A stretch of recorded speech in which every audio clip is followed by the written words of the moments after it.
first off, it cannot go without saying that they've had injuries, and not to just extra guys. Andre Iguodala just got back. This was his first game back, and he clearly was not all the way back in rhythm. Mm-hmm. He's huge for what they do on both ends of the court. He's really the backup point guard, and he's the defensive specialist, so he matters a lot. Bogut was out for a stretch. He's huge. Festus Ezeli was out. He just came back, and he's not all the way back. He's critical. So what that was doing was put the 11th, 12th, 13th guys now into premium minutes. That's not the Warriors who are going to win a back-to-back championship. Those first 9 guys is what's going to win. So part of it was they didn't have all their horses. And then secondly, you know what? I really believe they're bored. I really believe that. Wow. When they beat San Antonio by 30 points at home, I remember thinking, if there's nobody who can challenge this team, because San Antonio was supposed to be the challenge, if there's nobody who can challenge this team, what do they do for the next 2 months? Because even if San Antonio is the challenge, Cleveland wasn't, the Clippers aren't. So at some point, it's like all these games become monotonous, and it's like, okay, we know we're better than everybody we play.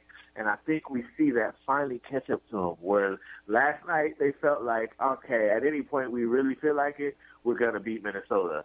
But when they really felt like winning, it was too late. Minnesota was grooving. So it was like, okay, we just figured out right there that even though we're better, we still have to bring it. What is with all the turnovers? They get in these stretches where they just look so sloppy with the basketball. And last night was another example. As you say, in the overtime, even, it was too late. They were still turning the ball over, just dumb mistakes.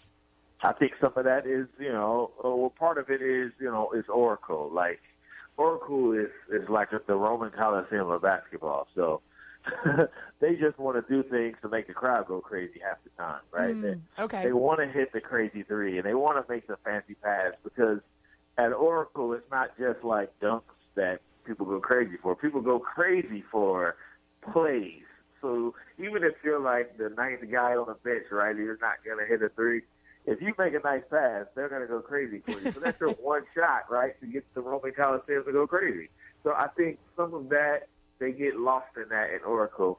And because they are bored, because they know that in the end we're going to win because we're better, they just lose focus. I mean, some of that stuff is like, why would you even do that, right? But like, how can you not just make that simple pass right there? That's pretty easy. You've been doing it all year. But sometimes I think they lose focus because they don't have to lock in, because they're playing a team that they know they're better than.